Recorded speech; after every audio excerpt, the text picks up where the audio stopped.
Live. We're live. Hello, people. Here today. Keep going on Gorilla Mindset book. Chapter 2 Mindset and Choice. Change the way you perceive life's challenges.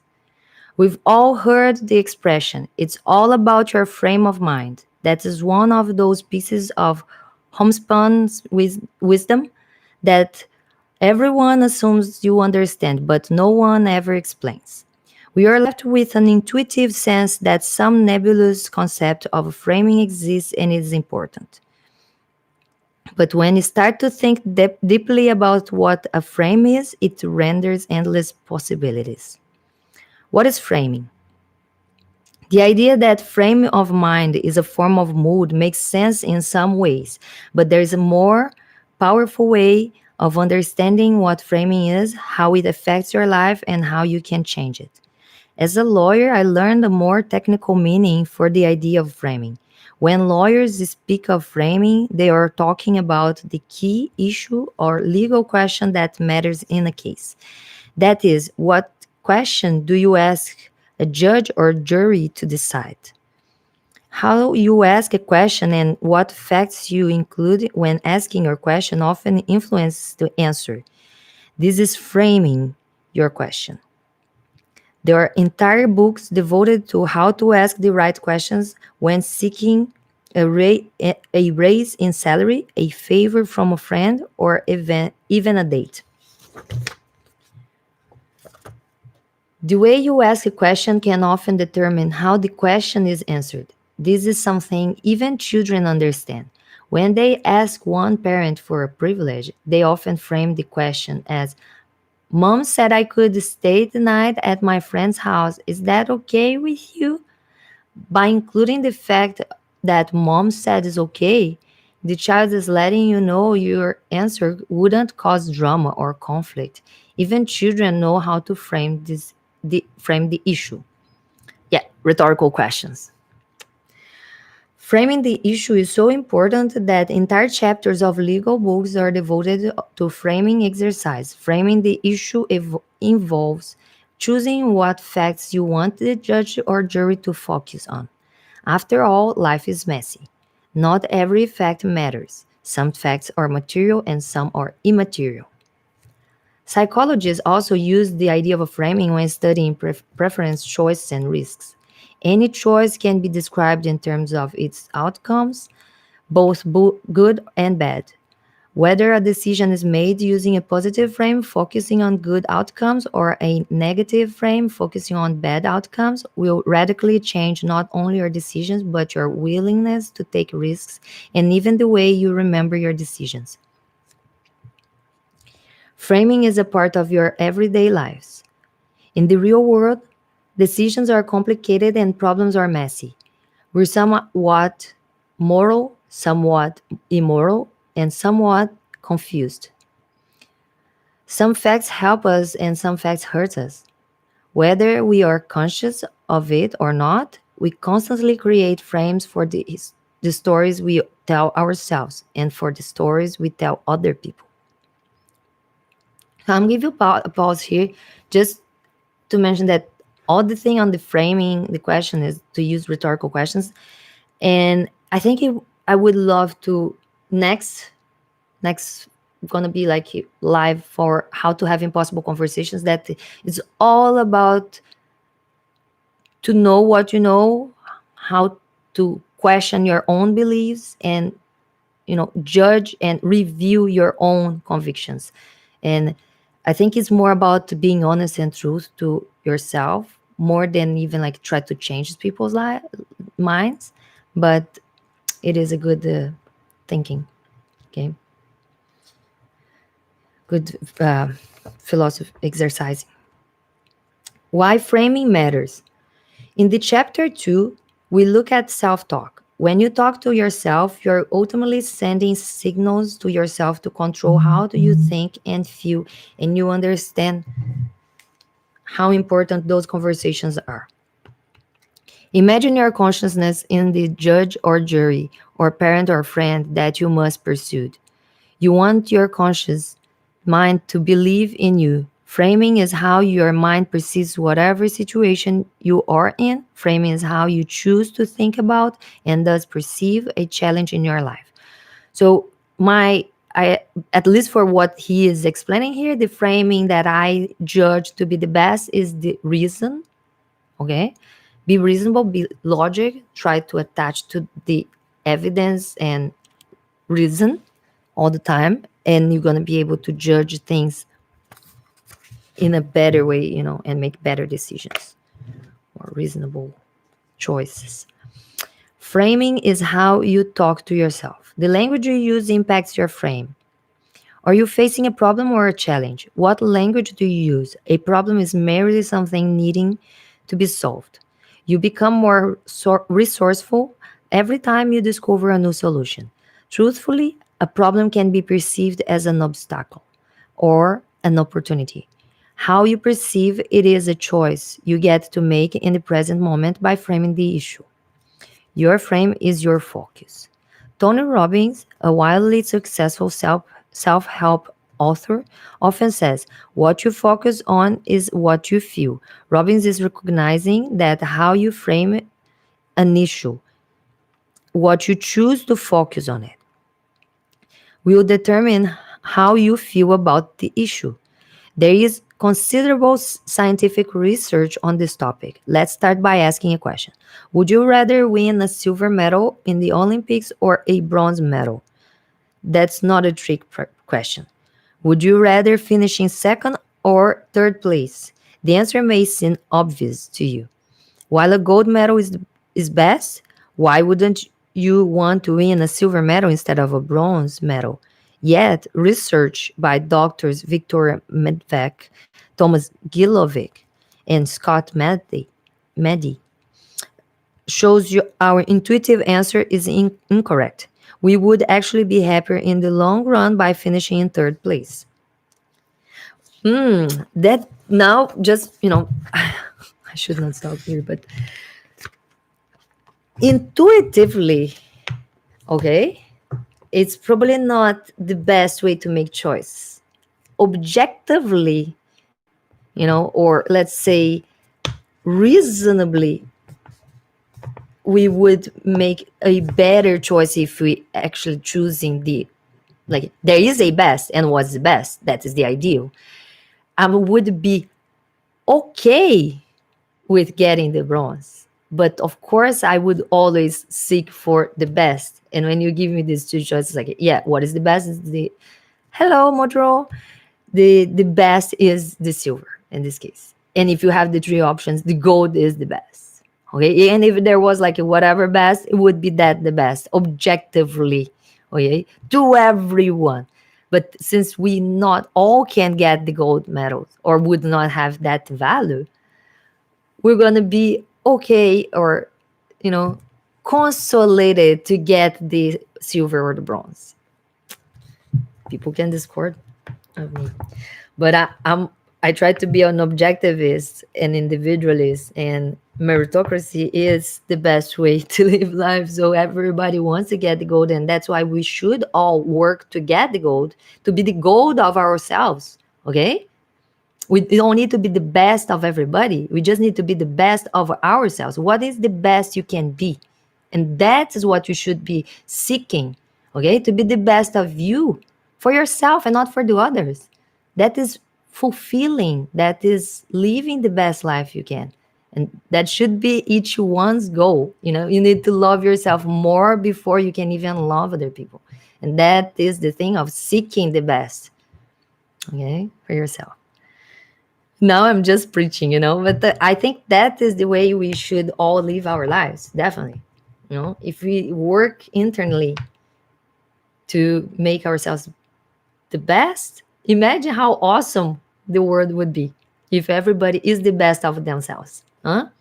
And we all can do it, okay? It's like a positive competition. In their study, when less is more, counterfactual thinking and satisfaction among Olympic medalists, Medvec and her colleagues examined the reactions and post-game statements of Olympic silver and bronze medalists from the 1992 Olympic Games and interviewed over 150 silver and bronze medalists from the 1994 Empire State Games to assess their state of mind. In both cases, the bronze medal winners both appeared happier and more satisfied during post game interviews than the silver medal winners. How could you not be happier with a silver medal than with a bronze medal? The answer lies in our focus. What do Olympic winners focus on? Well, now I think he answered the own question. Is like, yeah, the guy with silver, or most of guys with silver, are just being pessimistic to see that they did not get the gold, while the bronze guy gets like, at least I got the bronze, and being optimistic. So that is the framing of their own personal individual mind. It could be like this study will drive me to believe most of people are going to be like that. Yeah, maybe that is a factual result. Still, we don't really need to go through it. The stereotypes exist. It's not for us to follow on them, okay, or to fit on it. I don't know. Let's keep going. I might have won a gold medal and been on a Wheaties box, says the silver medalist. I might have not been on the podium at all, says the bronze medalist. Yeah. So yeah, that was the point. They are being like the two people have. It's not a good comparison because we talk about two different people with two different medals, and we should we assume that the guy got bronze would have that reaction of the silver guy had when if he got the silver? See, we're talking about two different subjects of study.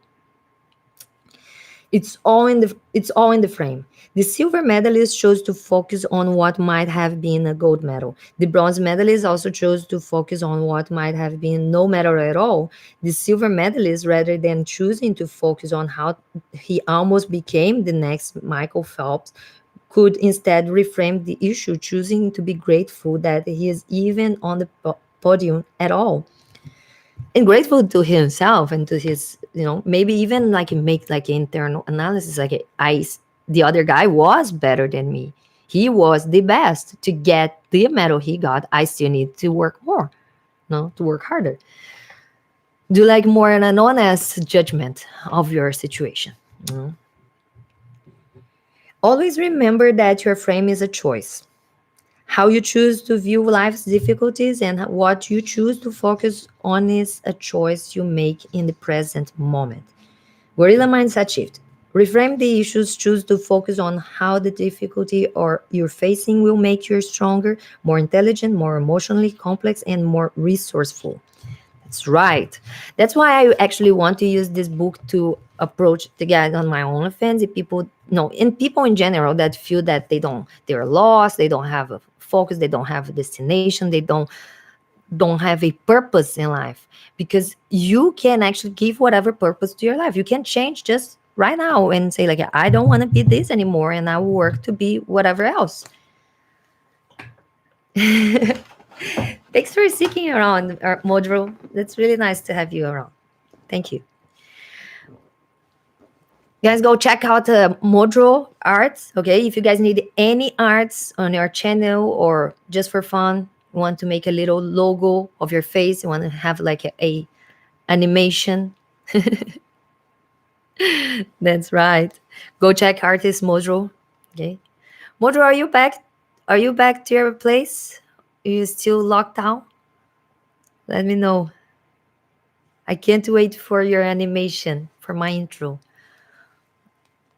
I have lots of people collabing with me. Thank you very much, you all. Oh, that's so sad. Oh, I hope you guys can get together soon, you and your wife. Modro and his wife were apart because of the lockdown. So I hope they can go back together. Yeah. Let's keep going. He who controls the frame controls the debate. There are several specific ways you can change your frame of mind. Reframe your problem as being small relative to a worse problem. It's helpful to get out of your head. Or, as you may have heard growing up, get over yourself. Someone else has it worse. Look around, express gratitude, and choose to focus on what you have rather than what you don't have. Frame your problems as a source of power. Each problem you face is preparation for your big moment. What if, instead of feeling hopelessness or self pity, you reframed your problem in this way? Once I've gotten through this problem, I will have a reservoir of strength that will make me unstoppable. Like AI. Anyways, I just wanted to stop you to say that definitely is a great way to face your problems, to see that as a step to grow. And I think it's just hard for most of people, to get out of their emotions sometimes and use that to grow. I want to bring people to me to, if they are feeling like that, in a way that's like, can we all, if you're not being reasonable, if you're not being logic, give a little, poke, and maybe I can give a help. It's like, look, I'm going through this situation. How should I face this more reasonably and logically? And, not just suffer so much, because there are situations where we cannot actually do anything. Okay. And I think a little bit brings me back to Modro, that is like, you're in a lockdown. You don't have the choice. The government is stopping us from moving. What is the thing you can do about the situation of moving around, for example, or going out when we had the lockdown, that we could not even go out or would be fined or arrested? And you need to war, yeah, or some situation that you cannot actually change. You because it's easy if you actually have the tools. If it's just your life and you can change that, it's like, oh, it's just change my job, you know uh change girlfriend, this one is being too problematic. No, when the problem is, in another level, you can't control what to do.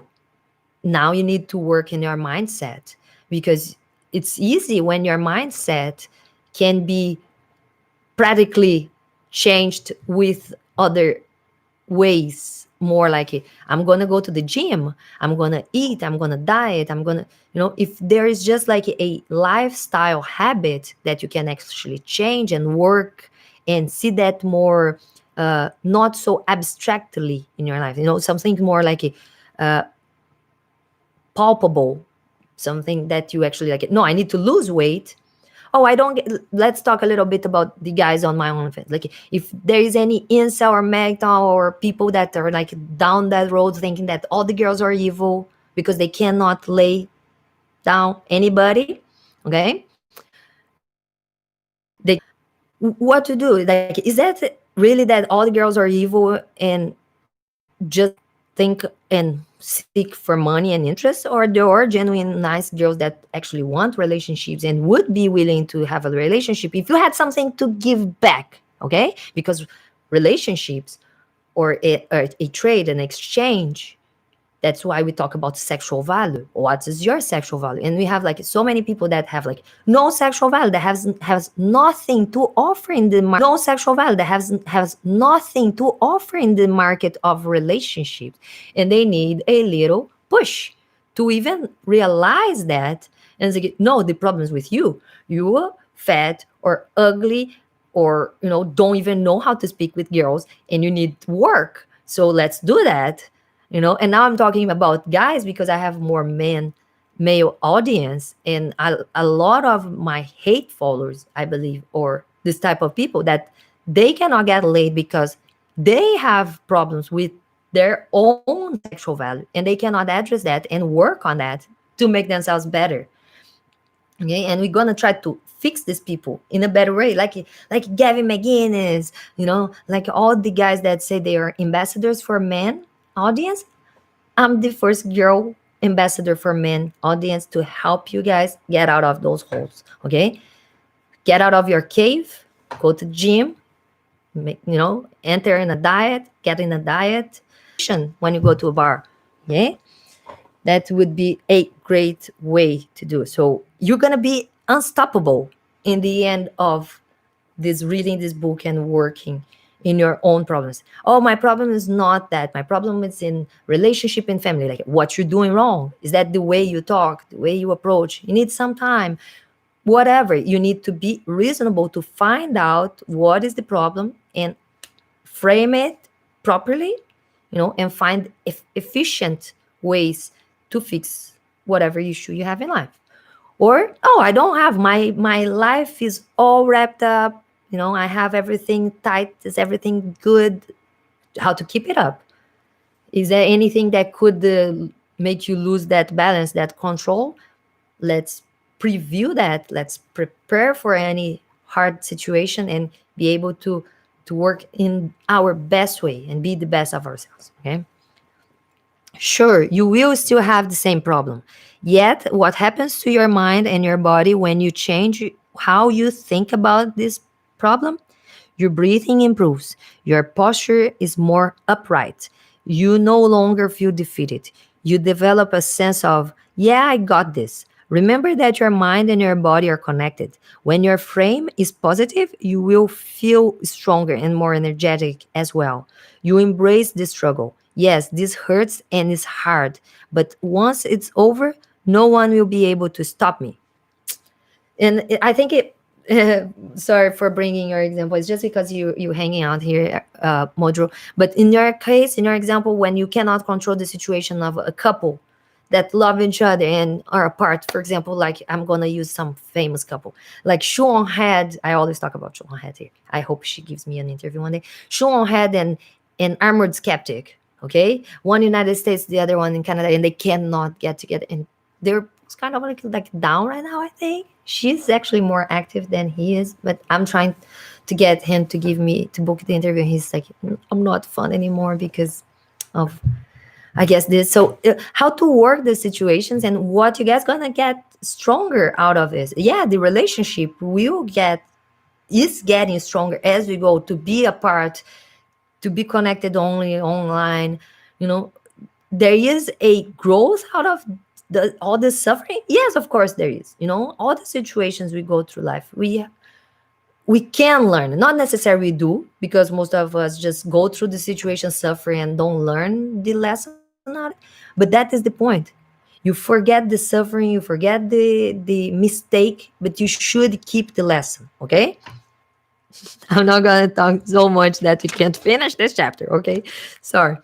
Let's keep going. Framing begins with a choice. Philosophers might debate about free will, but when you live your life day to day, you always have a choice. You can choose how you feel by choosing how you frame your problems. You can choose to view them as special and unique, the biggest burden in the world, or you can view your problems as being nothing compared to what others have endured.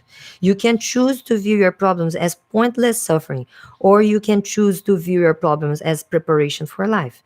The choice is always yours. I totally agree. You You're going to suffer, you should at least learn from it. The frame control worksheet. So another frame control worksheet, he puts this exercise inside the book so you guys can fill up and do this little exercise. What is your biggest problem? This could concern your health and fitness, finance, or relationships. Write it out. Now, how can you reframe your problem as a challenge? For example, I might say, my biggest problem is learning how to stick to a budget. I could reframe that problem into a challenge by saying, I am going to learn how to track my spending in a software program like Mint.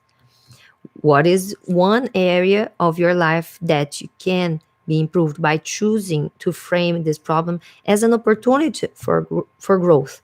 Write it out.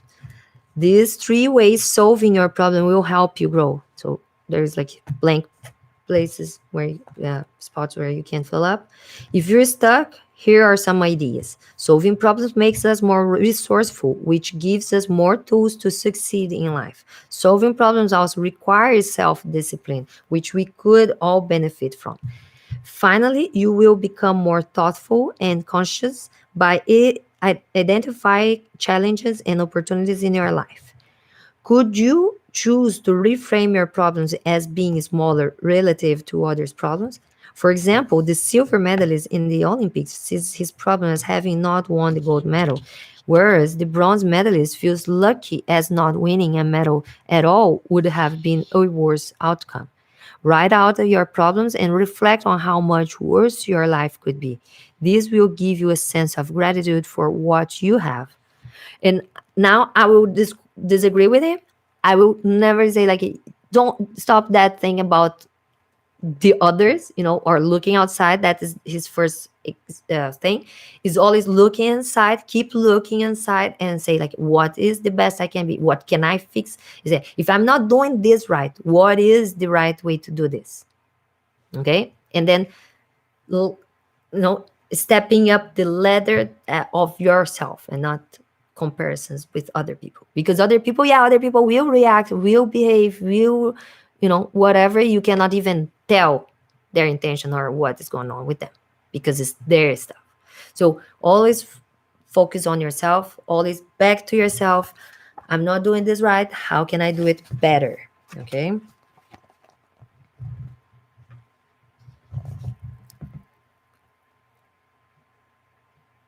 The book, The 48 Laws of Power, nicely tells you how you could improve your career and manage your problem. Wow, this sad thing is that it's 48 laws of power. Like, it's way too many. Okay. I actually want to write a book and give people just two. There are going to be like two rules for life, like, and it will be more like principles. Okay, that will make your life better, and then we can work over the others. We can work on situations, but always applying the same two principles. That is just two jokes, and then we're gonna have a grateful life if we follow these two things and just try to be nice. Okay. So I'm reading this book because I got it, and I interviewed Cernovich, and he's going to give us another interview just about this book. We're going to talk about more specific subjects on his life.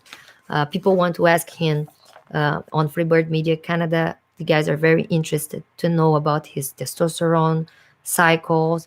And I'm going to talk a little bit about testosterone in medical use and, you know, health issues. Not like anything bad, but in the good way that men also go through a type of menopause. Okay, just like ladies go to the, the sleepiness of their hormonal activity. Men also go through, and it is not so talked about as, hormonal therapy for ladies, but it's something very positive and good for men. Controls habits.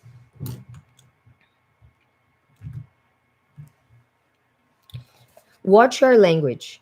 Instead of calling something a problem, reframe it as a challenge. That seems cliche, but it really works. Remember that growth can be painful. Adopting a growth mindset is bittersweet. The bitterness comes from the pain accompanying growth. No pain, no gain. It's true. The sweetness comes from growth. Nothing feels as good as winning.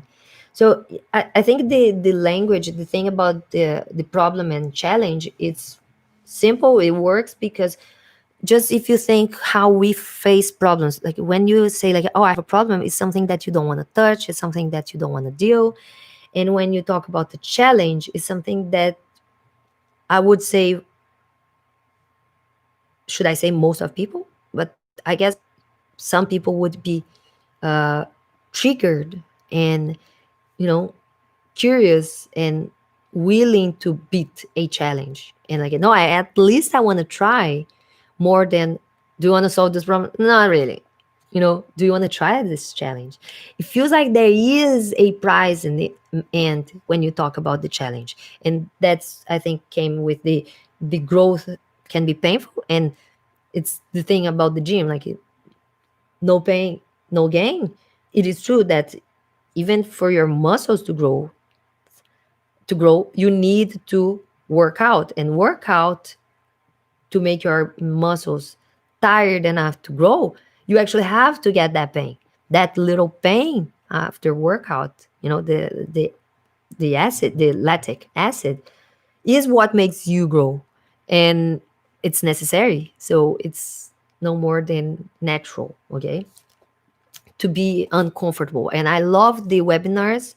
Yeah, I love Cernovic's webinars when he talks about, and even when I interview Raka Rakali, we talked about this. There's no way for you to get better or for you to get that best prize of whatever, to, you know, to get a better job, to go to school to get a better job. It's harder than to just get a simpler job. We always need to see that there is a ladder to be climbed. And yes, it's not easy. Nobody said it would be easy. It's sweet, but that's not easy to get.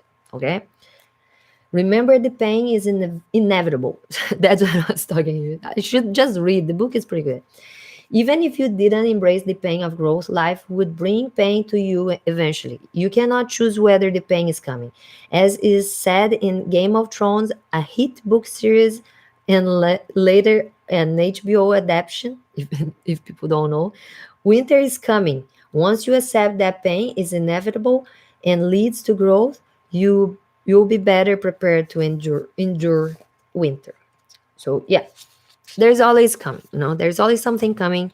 Life is not just flowers or love and happiness. Everybody has good and bad in their lives. We should just understand that and not think that we are victims of anything, because that is life is like that. Take the long view. The challenge you face today will give you the resource you need to succeed tomorrow.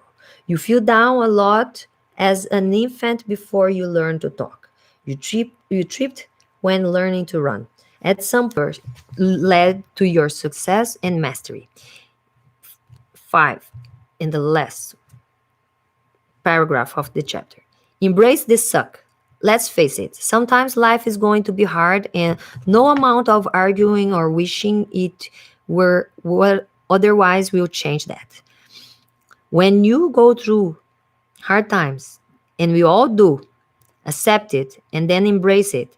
Army Rangers call this embrace this suck. Rangers go through rigorous training for 50 and for 58 days they average less than 2 hours of sleep each night.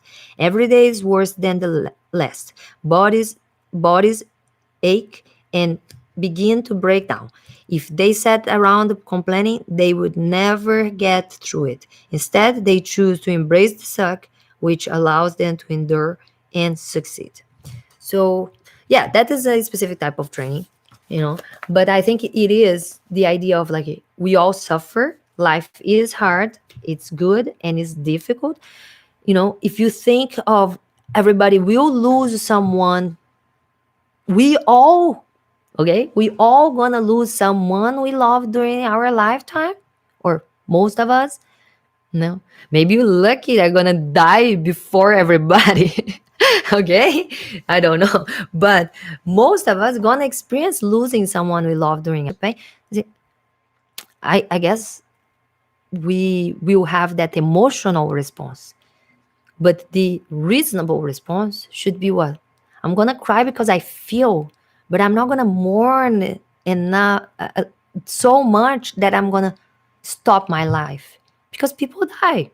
Okay. It's really sad that we have this destiny, this certainty in our life. But that is, for example, one of the factual situations we all going to go through. And some people face that, losing someone they love, as the end of their lives. And that objectively is bad, because the best thing and the most precious thing we have in our lives, it's our own life.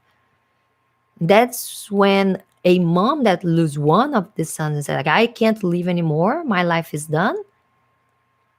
It's not just silly, it's offensive to all the other kids that is still there to and need her help and need her, So I don't know. It's a lot of philosophy and a lot of thinking, because we, of course, cannot control. In mainly in emotional situations, we're going to probably be driven more by emotions than reason. But I think reason is that safe spot where you should swim to when you feel like drawing. drowning. Okay. Anyways, I don't want to get super long today. I have lots to do, and you guys too. So I hope you see you next